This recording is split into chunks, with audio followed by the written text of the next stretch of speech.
ಯಶವಂತಪುರ ಹೋಬಳಿಯ ಕನ್ನಳಿ ಗ್ರಾಮವು ಇಂದು ಐತಿಹಾಸಿಕ ಮತ್ತು ಧಾರ್ಮಿಕ ಸಂಭ್ರಮಕ್ಕೆ ಸಾಕ್ಷಿಯಾಯಿತು.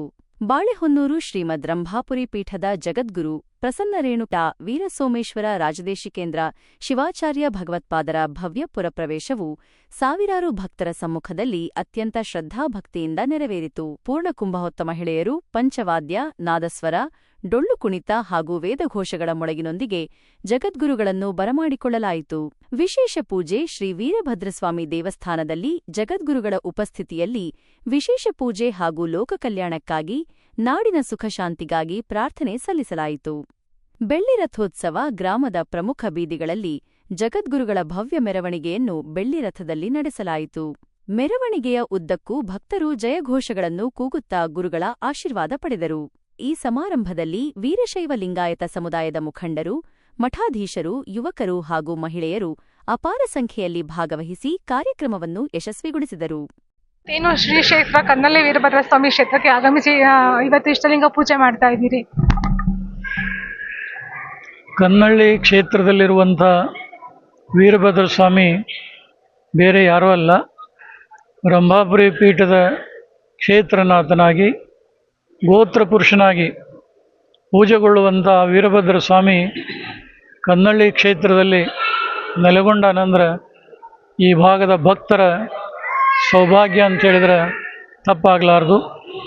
ಈ ನಾಡಿನ ಯಾವುದೇ ಭಾಗದಲ್ಲಿ ವೀರಭದ್ರಸ್ವಾಮಿ ನೆಲೆಗೊಂಡಿದ್ದರೂ ಆತನ ಮೂಲ ಶಕ್ತಿ ಕೇಂದ್ರ ಯಾವುದಾದರೂ ಐತೆ ಅಂದ್ರೆ ಅದು ರಂಭಾಪುರಿ ಪೀಠದಲ್ಲಿರುವಂಥ ಕ್ಷೇತ್ರನಾಥ ವೀರಭದ್ರಸ್ವಾಮಿ. ಆತನ ಶಕ್ತಿನೇ ಎಲ್ಲ ಕಡೆ ವಿಕೇಂದ್ರೀಕರಣಗೊಂಡು ಭಕ್ತರನ್ನು ಕಾಪಾಡ್ತಾ ಇದ್ದಾನೆ. ವೀರಭದ್ರಸ್ವಾಮಿ ಅವತಾರ ಎಲ್ಲರಿಗೂ ಕೂಡ ಗೊತ್ತಿದೆ. ಏನು ದಕ್ಷ ಬ್ರಹ್ಮನ ದುರಹಂಕಾರ ಮಿತಿಮೀರಿದಾಗ, ಶಿವನಿಂದೆಯನ್ನು ಅಪಮಾನ ಮಾಡಿದಾಗ ಪರಮಾತ್ಮನ ಜಟಾಮುಕುಟದಿಂದ ವೀರಭದ್ರಸ್ವಾಮಿ ಅವತಾರ ತಾಳಿ ಬಹುಶಃ ದಕ್ಷನನ್ನು ಸಂಹಾರ ಮಾಡಿ ಶಿವ ಸಂಸ್ಕೃತಿಯನ್ನು ಎತ್ತಿ ಹಿಡಿದಂಥ ಕೀರ್ತಿ ಆತನಿಗೆ ಸಲ್ತಾ ಇದೆ. ವ್ಯಕ್ತಿ ಶಕುನಿಯಾದರೆ ಸಮಾಜ ಛಿದ್ರಗೊಳ್ತಾ ಇದೆ ಅಂತ, ವ್ಯಕ್ತಿ ವೀರಭದ್ರನಾಗಿ ಬಾಳಿದ್ರೆ ಸಮಾಜ ಮತ್ತು ಧರ್ಮ ಸುಭದ್ರವಾಗಿರಲಿಕ್ಕೆ ಸಾಧ್ಯವಾಗ್ತಾ ಇದೆ. ಅದಕ್ಕಂಥ ದುಷ್ಟ ಶಕ್ತಿಗಳನ್ನು ವೀರಭದ್ರಸ್ವಾಮಿ ನಿರ್ಮೂಲನ ಮಾಡಿ ಸಾತ್ವಿಕ ಶಕ್ತಿಯನ್ನು ಬೆಳೆಸುವಂತಾಗಲಿ ಅನ್ನುವಂಥ ಹೃದಯ ಹಾರೈಕೆ ನಮ್ಮದು. ಇವತ್ತು ಜಗದ್ಗುರುವರನ್ನು ದೇವಸ್ಥಾನದಿಂದ ಇಲ್ಲಿವರೆಗೆ ಭವ್ಯವಾದಂಥ ಮೆರವಣಿಗೆ ಮೂಲಕ ಬರಮಾಡಿಕೊಂಡು ಸಾಂಕೇತಿಕವಾದಂಥ ಸಮಾರಂಭ ಮಾಡಿದ್ದಾರೆ. ನಾಳೆ ಪ್ರಾತಃ ಕಾಲದಲ್ಲಿ ಲೋಕ ಕಲ್ಯಾಣಾರ್ಥವಾಗಿ ಇಷ್ಟಲಿಂಗ ಮಹಾಪೂಜೆ ಭಾಳಷ್ಟು ಸಂಭ್ರಮ ಸಡಗರದಿಂದ ನಡೀತಾ ಇದೆ. ಆ ಪೂಜಾ ಸಾಮಗ್ರಿಗಳು ಈ ಹಿಂದೆ ಶ್ರೀಮದ್ ರಂಭಾಪುರಿ ವೀರಗಂಗಾಧರ ಜಗದ್ಗುರುಗಳವರು 35 ವರ್ಷಗಳ ಕಾಲ ಅದೇ ಪೂಜಾ ಸಾಮಗ್ರಿಗಳನ್ನು ಇಟ್ಟು ಪೂಜೆ ಮಾಡಿದ್ರು. ಇವತ್ತು ಅದೇ ಪೂಜಾ ಸಾಮಗ್ರಿಗಳನ್ನು ಪ್ರಸ್ತುತ ಜಗದ್ಗುರುಗಳವರು ನಾವು ಕೂಡ 34 ವರ್ಷಗಳಿಂದ ನಿರಂತರವಾಗಿ ಆ ಮಹಾಪೂಜೆ ಭಕ್ತರ ಬೇಡಿಕೆಯಂತೆ 1 ದಿನವಾಗಲಿ, 3 ದಿನವಾಗಲಿ, 5 ದಿನವಾಗಲಿ, 10 ದಿನವಾಗಲಿ, 11 ದಿನ ಆಗಲಿ, ಈಗ ಎಲ್ಲ ಭಾಗದಲ್ಲಿ ಮಾಡಿ ಬೆಳೆಯುವಂಥ ಯುವ ಜನಾಂಗಕ್ಕೆ ವೀರಶೈವ ಧರ್ಮ ಸಂಸ್ಕೃತಿ ಮತ್ತು ಗುರು ಕೊಟ್ಟಂಥ ಇಷ್ಟಲಿಂಗವನ್ನು ಧರಿಸಿ ಪೂಜೆ ಮಾಡಬೇಕನ್ನುವಂಥ ಅಭಿರುಚಿಯನ್ನು ಬೆಳೆಸ್ತಾ ಇದ್ದೇವೆ. ಆ ಕಾರ್ಯ ನಾವು ಏನು ಮಾಡ್ತಾ ಇದ್ದೇವೆ ಅದು ನಮಗೆ ಅತ್ಯಂತ ಸಂತೃಪ್ತಿ ಮನೋಭಾವನೆ ತಂದಿದೆ. ಇಲ್ಲಿಯೂ ಕೂಡ ಕನ್ನಳ್ಳಿಯಲ್ಲಿ ಅಂದ ಸಂಭ್ರಮದ ಸಮಾರಂಭ ನಾಳೆ ನಡೀತಾ ಇದೆ.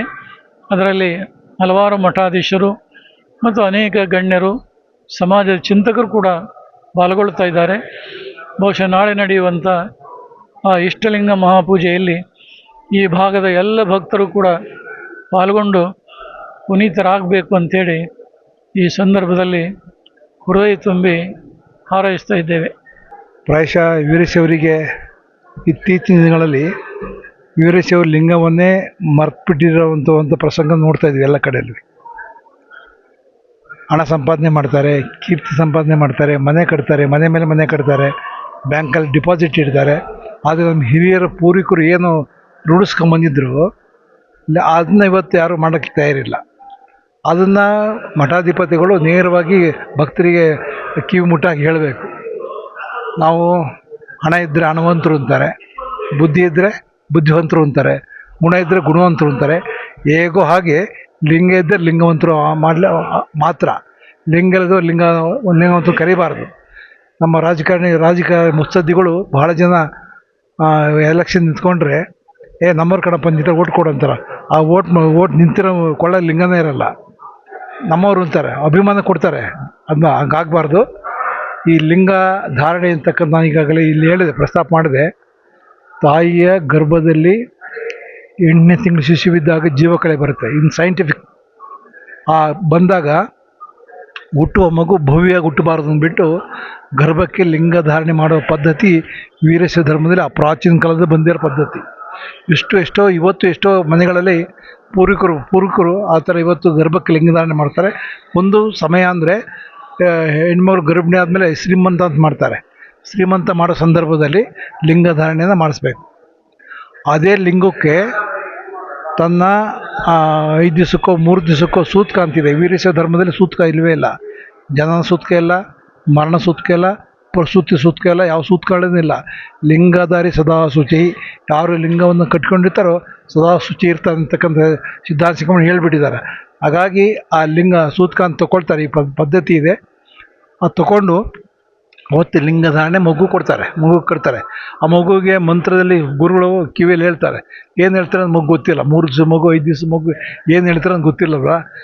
ಅದೇ ಮಗುವಿಗೆ ತನ್ನ ವಯಸ್ಸಿನ 8ನೇ ವರ್ಷಕ್ಕೆ ಅದೇ ಲಿಂಗಕ್ಕೆ ಮತ್ತೆ ಸಂಸ್ಕಾರ ಮಾಡಿ ಗುರುಗಳಿಂದ ದೀಕ್ಷೆಯನ್ನು ಮಾಡಿಸ್ಬೇಕು. ದೀಕ್ಷೆ ಅಂದರೆ ಏನು? ದೀಕ್ಷೆ ಅಂದರೆ ಗಾದೆ ಮಾತಿದೆ, ದೀಕ್ಷೆ ಇಲ್ಲದವರಿಗೆ ಮೋಕ್ಷವಿಲ್ಲ. ದೀಕ್ಷೆ ತೊಗೊಳ್ಲೇಬೇಕು. ವೀರಶೈವರು ಭಾಳ ಜನ ಲಿಂಗಧಾರಣೆ ಮಾಡ್ಕೊಂಡಿದ್ದಾರೆ. ಲಿಂಗಧಾರಣೆ ಅಷ್ಟೇ ಅಲ್ಲ, ದೀಕ್ಷೆ ತೊಗೊಂಡ್ರೆ ಮಾತ್ರ ಮೋಕ್ಷ ಪ್ರಾಪ್ತಿ ಆಗುತ್ತೆ.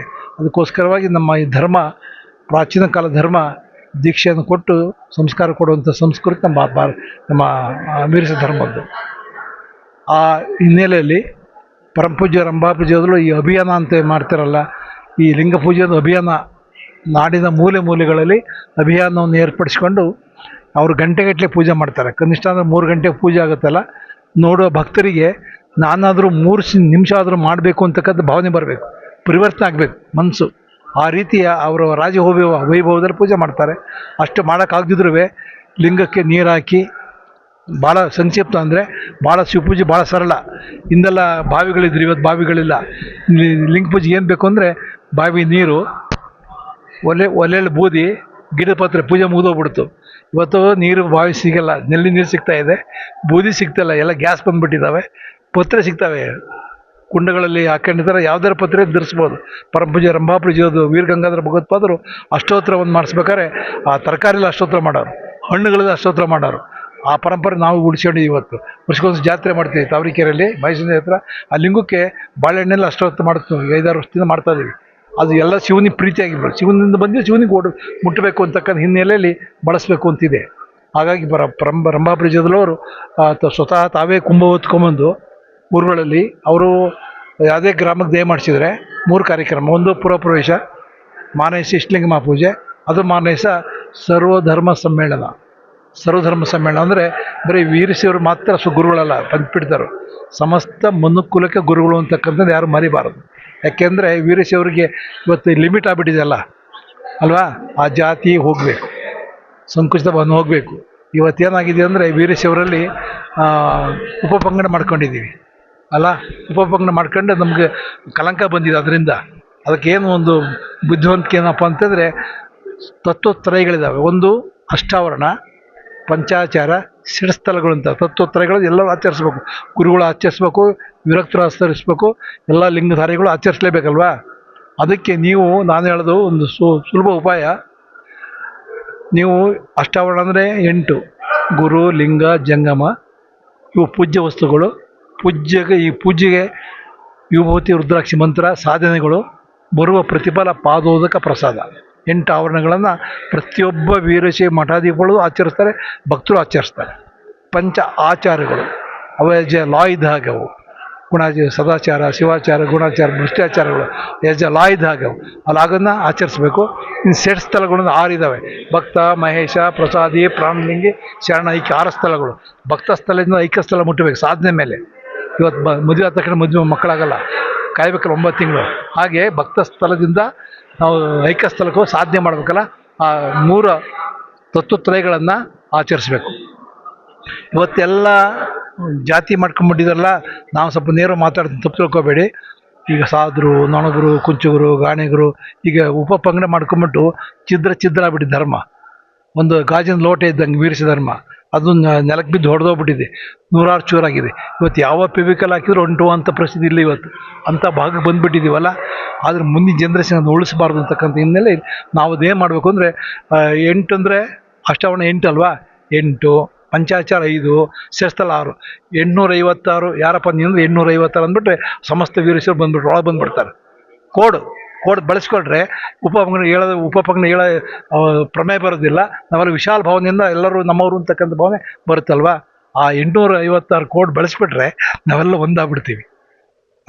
ಲಿಂಗಧಾರಿ ಸದಾಸೃಷ್ಟಿ ಯಾರು ಕೊಳ್ಳೋ ಲಿಂಗ ಇದೆಯೋ ಅವರಿಗೆ ಹೆಣ್ಣು ಕೊಟ್ಟು ಹೆಣ್ಣು ತರುವಂಥ ಪರಿಪಾಠ ರೂಢಿಸ್ಕೋಬೇಕು. ಇಲ್ಲಿವರೆಗೆ ನೀವು ರೂಢಿಸ್ಕೊಳ್ಳಲ್ಲ, ಅಲ್ಲಿ ಸಂಕು ಧರ್ಮಕ್ಕೆ ಉಳಿಗಾಲವಿಲ್ಲ. ಇವತ್ತು ಶ್ರೀ ಕ್ಷೇತ್ರ ಕನ್ನಳ್ಳಿ ವೀರಭದ್ರ ಸ್ವಾಮಿ ಸನ್ನಿಧಿಗೆ ಬಾಳೆಹೊನ್ನೂರು ಮಠದ ಪಂಚಾಚಾರ್ಯ ಆಚಾರ್ಯರು ಕೂಡ ಆಗಮಿಸಿದ್ದಾರೆ. ಇವತ್ತು ಶಿವ ಪೂಜೆ, ಇಷ್ಟಲಿಂಗ ಪೂಜೆ ಎಲ್ಲ ಮಾಡ್ತಾ ಇದ್ದಾರೆ. ತಾವು ಕೂಡ ಆಗಮಿಸಿದ್ದೀರಿ ಈ ಕಾರ್ಯಕ್ರಮದಲ್ಲಿ. ಕನ್ನಳ್ಳಿ ಒಂದು ಬಹಳ ವಿಶಿಷ್ಟವಾಗಿರ್ತಕ್ಕಂಥ ಕ್ಷೇತ್ರ. ವೀರಶೈವ ಧರ್ಮದ ಪುನರುತ್ಥಾನವನ್ನು ಮಾಡಿ ಸಮಾಜಕ್ಕೆ ಹೊಸ ಶಕ್ತಿಯನ್ನು ನೀಡಿದಂಥ ಮಹಾದೈವ ಗುರು ವೀರಭದ್ರ. ಅಂತೆಯೇ ವೀರಭದ್ರನ ರಂಭಾಪುರಿ ಪೀಠದ ಗೋತ್ರ ಪುರುಷ ಅಂತ ನಾವೆಲ್ಲರೂ ಕೂಡ ಸ್ವೀಕಾರ ಮಾಡಿರ್ತಕ್ಕಂಥದ್ದು. ವೀರಭದ್ರನ ಮಹಿಮೆ ಅಪಾರವಾಗಿರ್ತಕ್ಕಂಥದ್ದು. ನಾವು ಎಲ್ಲ ಕಡೆ ಕ್ಷೇತ್ರದಲ್ಲಿ ಅಲ್ಲಿದಾಗ ನೋಡಿದರೂ ಕೂಡ ನಿಂತಿರುವಂಥ ವೀರಭದ್ರನ್ನೇ ನಾವು ನೋಡ್ತೇವೆ ಹೊರತು ಕೂತಿರುವಂಥ ವೀರಭದ್ರನ ನೋಡೋದಿಲ್ಲ. ಅಂದರೆ ಭಕ್ತರ ರಕ್ಷಣೆಗೆ ಸದಾ ಸಿದ್ಧವಾಗಿರ್ತಕ್ಕಂಥ ಒಂದು ಮಹಾದೈವ ಗುರು ವೀರಭದ್ರ. ಅಂತೆಯೇ ಗುರುಗಳಾಗಿರ್ತಕ್ಕಂಥ ರೇಣುಕ ಭಗವತ್ಪಾದರು ಶಾಸ್ತ್ರದ ಬೋಧನೆಯನ್ನು ಮಾಡಿದರು. ಗೋತ್ರ ಪುರುಷನಾಗಿರ್ತಕ್ಕಂಥ ವೀರಭದ್ರ ಆ ಶಾಸ್ತ್ರದಿಂದ ಸ್ಥಾಪಿತವಾಗಿರ್ತಕ್ಕಂಥ ಧರ್ಮವನ್ನು ಶಸ್ತ್ರದಿಂದ ಕಾಪಾಡಿದಂಥ ಮಹಾದೈವ ಗುರು ವೀರಭದ್ರ. ಅಂಥ ವೀರಭದ್ರ ಇವತ್ತು ಎಲ್ಲಿ ಅಧರ್ಮ ನೆಲೆಗೊಳ್ಳುತ್ತೋ ಆ ಅಧರ್ಮವನ್ನು ದೂರಗೊಳಿಸಿ ಸದ್ಧರ್ಮವನ್ನು, ವೀರಧರ್ಮವನ್ನು ನೆಲೆಗೊಳಿಸುವಂಥ ಮಹಾಶೂರ ಕನ್ನಳ್ಳಿ ಗ್ರಾಮ. ಅಂಥ ವೀರಭದ್ರ ನೆಲೆಗೊಂಡಿರ್ತಕ್ಕಂಥ ಪುಣ್ಯಕ್ಷೇತ್ರ ಬಹಳ ವಿಶಿಷ್ಟವಾಗಿ, ಶಾಸ್ತ್ರೋಕ್ತವಾಗಿ, ಅತ್ಯಂತ ಕ್ರಮಬದ್ಧವಾಗಿ ಪೂಜೆ ನಡೆಯೋದು ಎಲ್ಲಿ ಅಂತ ಹೇಳಿದರೆ ಅದು ಕನ್ನಳ್ಳಿ ವೀರಭದ್ರ ಸ್ವಾಮಿ ದೇವಸ್ಥಾನದಲ್ಲಿ. ಅಂತಹ ತ್ರಿಕಾಲ ಶುದ್ಧವಾಗಿರ್ತಕ್ಕಂಥ ಪೂಜೆಯ ಫಲವಾಗಿ ಇವತ್ತು ಪೀಠದ ಗುರುಗಳಾಗಿರ್ತಕ್ಕಂತಹ ರಂಭಾಪುರಿ ಪೀಠದ ಜಗದ್ಗುರು ವೀರಸೋಮೇಶ್ವರ ಶಿವಾಚಾರ್ಯ ಮಹಾಸನ್ನಿಧಿಯವರು ಈ ಕ್ಷೇತ್ರಕ್ಕೆ ಆಗಮಿಸಿ ನಾಳೆ ಧನುರ್ಮಾಸ ನಿಮಿತ್ತ ಪ್ರಾತಃ ಕಾಲ ಮಹಾವೈಭವಿತವಾಗಿರ್ತಕ್ಕಂಥ ಶಿವಪೂಜೆಯನ್ನು ನೆರವೇರಿಸ್ತಾ ಇದ್ದಾರೆ.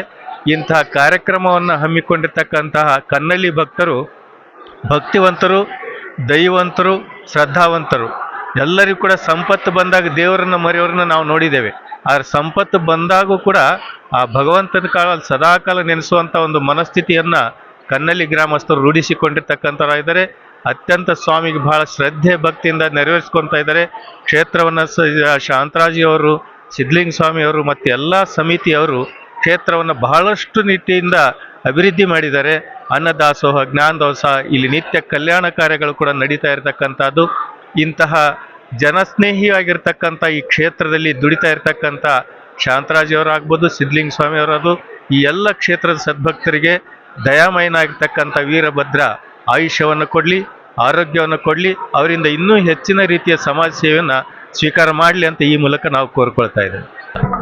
ನೆಲವೇ ಸುಕ್ಷೇತ್ರ, ಜಲವೇ ಪಾವನದಿತ, ಸುಲಭ ಶ್ರೀ ಗುರುವೇ ಕೃಪೆಯಾಗು ಎಂಬ ನಾಲ್ನುಡಿಯಂತೆ ಏನು ನಮ್ಮ ಪಂಚಪೀಠಗಳ ಒಂದಾದಂಥ ರಂಭಾಪುರಿ 1008 ಜಗದ್ಗುರು ಶ್ರೀ ಶ್ರೀ ಪ್ರಸನ್ನ ರೇಣುಕ ವೀರ ಸೋಮೇಶ್ವರ ಭಗವತ್ಪಾದರಲ್ಲಿ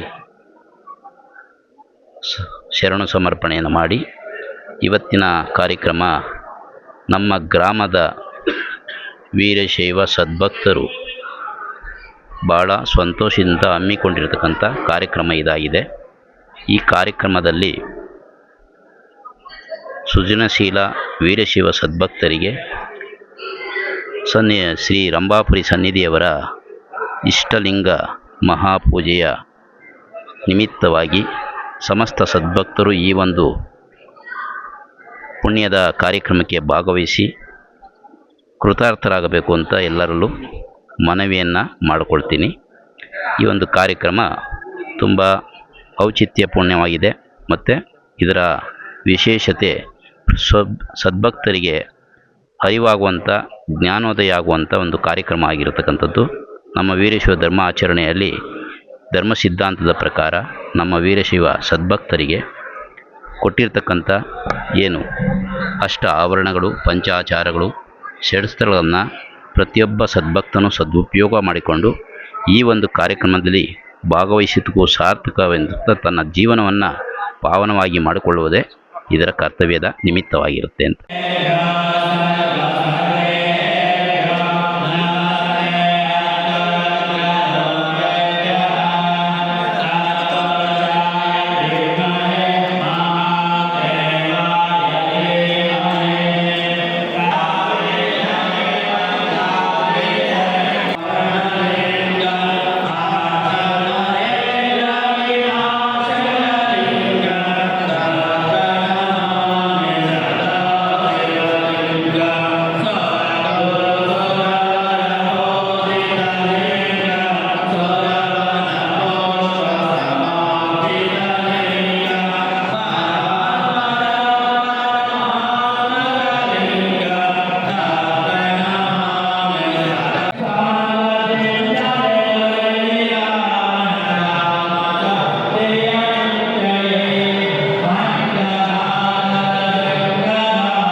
ಇವತ್ತೇನು ಕನ್ನಳ್ಳಿ ಶ್ರೀ ಕ್ಷೇತ್ರಕ್ಕೆ ಬಾಳೆಹೊನ್ನೂರು ಜಗದ್ಗುರುಗಳು ಪೀಠಾಧ್ಯಕ್ಷರು ಆಗಮಿಸಿ ಹೇಗೆ ಅನಿಸ್ತಾ ಇದೆ ಈ ಆಯೋಜಕರಾಗಿ ನೀವು?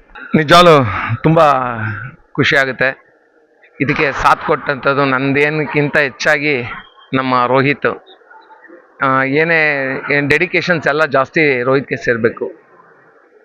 ಇಂಥ ಕಾರ್ಯಕ್ರಮ ಮಾಡಬೇಕಂದ್ರೆ ಆಯ್ತಣ್ಣ ಏನು ಬೇರೆ ಮಾತಾಡ್ದೇ ಹೆಗಲು ಕೊಟ್ಟು ಶಾಂತಪ್ಪ, ರೇಣುಕಾ ಪ್ರಸಾದ್, ಸೋಮ, ದಯ್ಯ ಇವು ನಾವೆಲ್ಲ ಏನಾದ್ರು ಒಂದು ಇದು ಮಾಡಿದ್ರೆ ಅದಕ್ಕೆಲ್ಲ ತಥಾಸ್ತು ಅನ್ನೋಕ್ಕೆ ನಮ್ಮ ಅಧ್ಯಕ್ಷರು. ಆಮೇಲೆ ಒಂದು ಮಾಡ್ತೀವಿ ಅಂದರೆ ಇನ್ನೂ ಒಂದು ಹೆಚ್ಚಿನ ರೀತಿಲಿ ಮಾಡಿ ಅಂತ ಇನ್ನೂ ಹೆಚ್ಚಿನ ರೀತಿಲಿ ಮಾಡಬೇಕು ಅನ್ನೋದು ಅವ್ರ ಉದ್ದೇಶ. ಹಾಗೆ ಈ ಒಂದು ಸಮಿತಿಯಿಂದ ಈ ಒಂದು ಕಾರ್ಯಕ್ರಮ ಹಿಂಗೆ ರೂಪಿಸ್ತಾ ಮಾಡ್ಬೇಕಾದ್ರೆ ನಮಗೆ ಭಯನೂ ಇತ್ತು. ಜನಸಂಖ್ಯೆ ಎಲ್ಲಿ ಕಮ್ಮಿ ಬರ್ತಾರೋ, ಕಾರ್ಯಕ್ರಮ ಹೆಂಗೆ ಮಾಡ್ತೀವೋ ಏನು ಎತ್ತು ಅಂತ. ತುಂಬ ಸುಸೂತ್ರವಾಗಿ ನಾವೇನು ಅನ್ಕೊಂಡಿದ್ವೋ ಅದಕ್ಕಿಂತ ಹೆಚ್ಚಿನ ರೀತಿ ಜನಸ್ಪಂದನ ಸಿಕ್ತು. ಕಾರ್ಯಕ್ರಮ ತುಂಬ ಯಶಸ್ವಿ ಆಯಿತು. ನಮಗೆ ಗುರುಗಳ ಆಶೀರ್ವಾದ ಸಿಕ್ತು ಅಂತ ನನಗೆ ತುಂಬ ಖುಷಿಯಾಗಿದೆ. ಸರ್, ಹಾಗೆ ನೀವು ಅಧ್ಯಕ್ಷರಾಗಿ ಇವತ್ತು ನಿಮ್ಮ ಚೌಟ್ರಿಗೆ ಜಗದ್ಗುರುಗಳನ್ನ ಕರೆಸ್ಬೇಕು ಅಂತ ಒಂದು ಮಹದಾಸೆ ಇತ್ತು. ಆ ಆಸೆ ಎಲ್ಲ ಒಂದು ಕಡೆ ಈಡೇರ್ತಾ ಅಂತ? ಈ ದಿನ ಕರೆಸ್ಬೇಕು ಅಂತ ಏನು 16 ವರ್ಷಗಳ ಕನಸಿದು, 16 ವರ್ಷಗಳ ಕನಸು ಇವತ್ತು ನನಸಾಗೈತೆ. ಏಕೆಂದರೆ 1958ರಲ್ಲಿ ಬಾಳೆಹೊನ್ನೂರು ಪೀಠದ ಶ್ರೀಗಳು ನಮ್ಮ ಕನ್ನಲ್ಲಿಗೆ ಬಂದಿದ್ದು. ಅಲ್ಲಿಂದ ಇದುವರೆಗೂ ಆ ಬಾಳೆಹೊನ್ನೂರು ಪೀಠದ ಸ್ವಾಮೀಜಿಯವರು ನಮ್ಮ ಕನ್ನಲ್ಲಿಗೆ ಬಂದೇ ಇರಲಿಲ್ಲ. ಹಾಗಾಗಿ ನನಗೆ ಹೋದ ಸಾರಿ ನಮ್ಮ ಚೌಟ್ರಿಗೆ ಕರೆಸ್ಬೇಕು ಅಂತ ಮಾಡಿದೆ.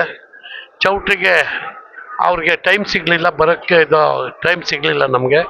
ಆದರೆ ನಮ್ಮ ಪುಣ್ಯನೋ ಏನೋ ಸಿದ್ಧಲಿಂಗ ಸ್ವಾಮಿಯವರು ಹೋಗಿ ಬುದ್ಧಿಯವ್ರ ಹತ್ರ ಡೇಟ್ ಗುರ್ತಾಕ್ಸ್ಕೊಂಡು 30ನೇ ತಾರೀಕು ಬಾಳೆಹೊನ್ನೂರು ಪೀಠದ ಸ್ವಾಮೀಜಿಯವ್ರಿಗೆ ಬುಕ್ ಮಾಡ್ಕೊಂಬಂದಿದ್ದೀವಿ, ಕಾರ್ಯಕ್ರಮ ಮಾಡಬೇಕು.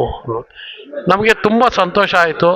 ಆದರೆ ಅಷ್ಟೊತ್ತಿಗೆ ನಮ್ಮ ಕನ್ನಳ್ಳಿ ವೀರಭದ್ರ ಸ್ವಾಮಿ ದೇವಸ್ಥಾನದ ಚೌಟ್ರಿ ಬೇರೆಯವ್ರಿಗೆ ಬುಕ್ ಆಗೋಗ್ಬಿಟ್ಟಿತ್ತು. ಏನು ಮಾಡೋದು, ಬುಕ್ ಆಗೋಗೈತೆ, ಅವ್ರನ್ನ ಕ್ಯಾನ್ಸಲ್ ಮಾಡೋಕ್ಕಾಗಲ್ಲ. ಹಂಗಾಗಿ ಈ ದೇವಸ್ಥಾನಕ್ಕೆ ಆಹ್ವಾನ ಮಾಡ್ಕೊಂಡು ನಮ್ಮ ಎಸ್ ವಿ ಕನ್ವೆನ್ಷನ್ ಹಾಲಲ್ಲಿ ಕಾರ್ಯಕ್ರಮ ಮಾಡೋಣ ಅಂತ ಸಿದ್ಲಿಂಗ ಸ್ವಾಮಿ ಅವ್ರಿಗೆ ಹೇಳಿದೆ. ಆಮೇಲೆ ಒಂದು ಪೂರ್ವಭಾವಿ ಸಭೆ ಕರೆಯೋಣ ಅಂತ ಯೋಚನೆ ಮಾಡಿ ಎಲ್ಲ ನಮ್ಮ ಸಮಾಜದ ಮುಖಂಡರುಗಳ್ನ ಕರೆದು ಎಲ್ಲರೂ ಬಂದರು.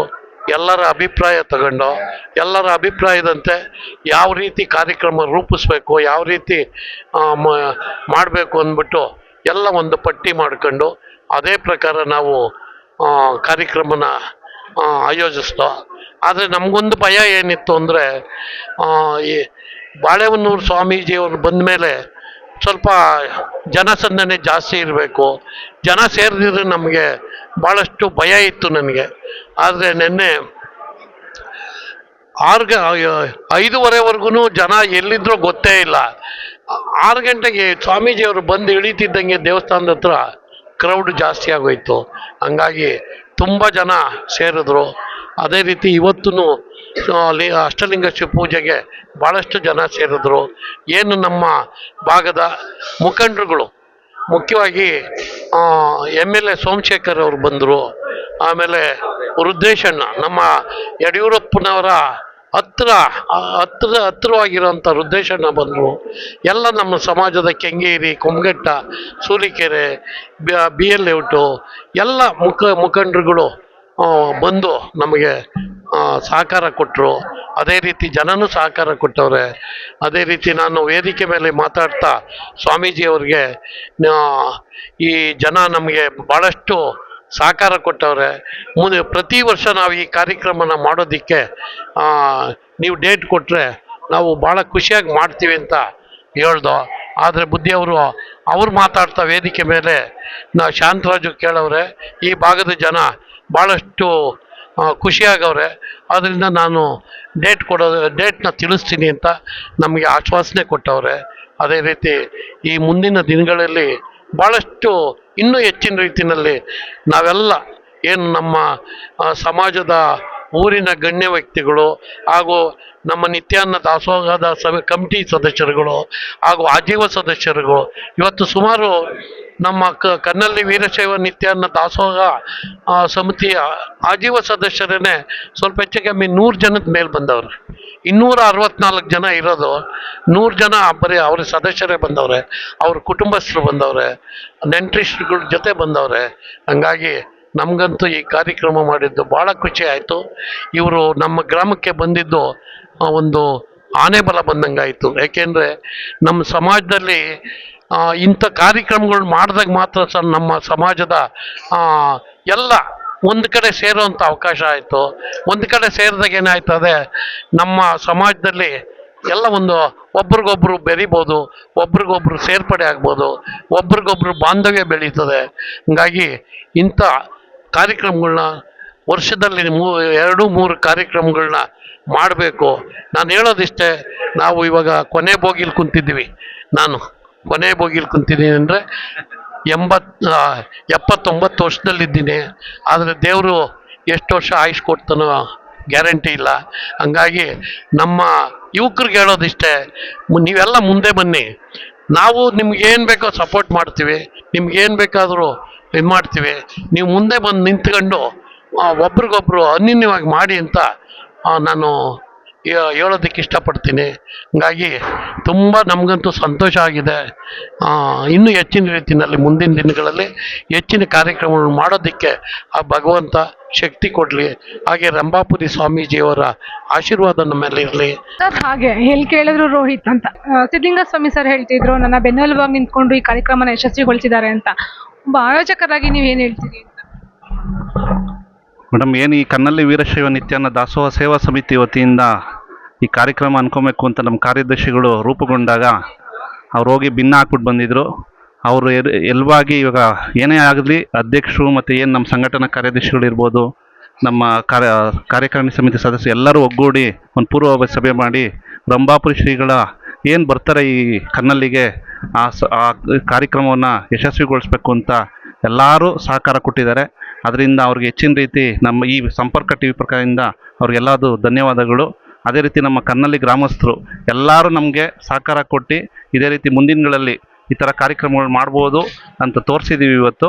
ಅದೇ ರೀತಿ ಇನ್ನು ಮುಂದಿನ ದಿನಗಳಲ್ಲಿ ಕನ್ನಳ್ಳಿ ಗ್ರಾಮದಲ್ಲಿ ಇದೇ ರೀತಿ ರಂಭಾಪುರಿ ಶ್ರೀಗಳಿರ್ಬೋದು, ಇನ್ನು 4 ಜನ ಪೀಠದ ಸ್ವಾಮೀಜಿಗಳಿದ್ದಾರೆ, ಅವ್ರನ್ನೂ ಕರೆಸಿ ಈ ರೀತಿ ಕಾರ್ಯಕ್ರಮ ಮಾಡ್ಬೋದು ಅಂತ ಎಲ್ಲ ರೀತಿ ಅನುವಾಗಿದೆ. ಅದೇ ರೀತಿ ಇನ್ನು ಮುಂದಿನ ದಿನಗಳಲ್ಲಿ ಮಾಡ್ಕೊಂಡು ಹೋಗ್ತೀವಿ. ಕನ್ನಳ್ಳಿ ವೀರಶೈವ ನಿತ್ಯಾನಂದ ದಾಸೋಹದ ಸಮಿತಿಯವರೇ ಮತ್ತು ಶಾಂತರಾಜ್ ಅವರೇ ಮತ್ತು ಸಿದ್ಧಲಿಂಗ ಸ್ವಾಮಿ ಮತ್ತು ರೋಹಿತ್ರವರೇ ಎಲ್ಲರೂ ಕನ್ನಳ್ಳಿ ಗ್ರಾಮಸ್ಥರೇ ಮತ್ತು ಕೊಡಗೇಳ್ಳಿ, ಕೊಮಘಟ್ಟ, ಕೆಂಗೇರಿ, ಸೂಲ್ಕೆರೆ ಎಲ್ಲ ಗ್ರಾಮಸ್ಥರು ಎಲ್ಲ ನಮಗೆ ಸಪೋರ್ಟ್ ಕೊಟ್ಟು ಈ ಸ್ವಾಮೀಜಿಯರ ಆಶೀರ್ವಾದದಿಂದ ಎಲ್ಲರೂ ಬಂದು ನಮಗೆ ಆಶೀರ್ವಾದ ಮಾಡಿದ್ದಾರೆ. ಇದೇ ರೀತಿ ಹೆಚ್ಚಿನ ರೀತಿಯಲ್ಲಿ ಎಲ್ಲರೂ ವರ್ಷಕ್ಕೊಂದು ಸಾರಿನಾದರೂ ಕರೆಸಿ ಸ್ವಾಮೀಜಿಯವರ ಆಶೀರ್ವಾದ ಪಡಿಬೇಕು ಎಂದು ನಾವು ಕೇಳ್ಕೊಳ್ತೇವೆ.